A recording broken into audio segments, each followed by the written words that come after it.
Use earphones for better audio experience. કાળ એવો આવ્યો કે આપણને અંગ્રેજી ભાષા શીખવાનો કાળ મળ્યો. એટલે લોકોને શું થયું, આ જનરેશનને એક્સપર્ટ થયા જે લાઈન લીધી તેમાં. શું થયું? એક્સપર્ટ થયા બધી. ડોક્ટર એક્સપર્ટ, વકીલ એક્સપર્ટ, શું પછી આર્કિટેક્ટ થતા આર્કિટેક્ટમાં એક્સપર્ટ. તમે સમજાઈ ગયું ને? પણ આખો દાડો સંઘ કોનો રહ્યો?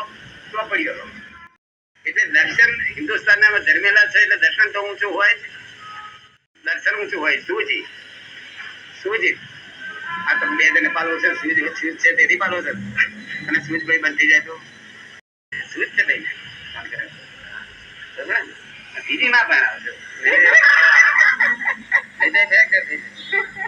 એટલે આ કાળમાં શાંતિલાલ શું થઈ ગયું છે કે બેજીસ્ટ બધા હોય ને આમાં દર્શન છે, સૂજ છે, એની લાઈનમાં એક્સપર્ટ છે, પણ બુદ્ધિ બધી નહીં. શું થયું? જે બુદ્ધિ સામાન્ય બુદ્ધિ કહેવામાં આવે છે, જેને સામાન્ય બુદ્ધિ કોમન સેન્સ જેને કહેવામાં આવે છે. કોમન સેન્સ નો અર્થ હવે શું લખ્યો છે? એવરી વેર એપ્લિકેબલ. ગમે તે જતું સારું બધું ઉગડી જાય એ બુદ્ધિ. શું એ સામાન્ય બુદ્ધિ જે પેલા પ્રમાણમાં હતી લોકોને તે ઘટી ગઈ. સામાન્ય બુદ્ધિ કેમ ઉત્પન્ન થાય માણસને?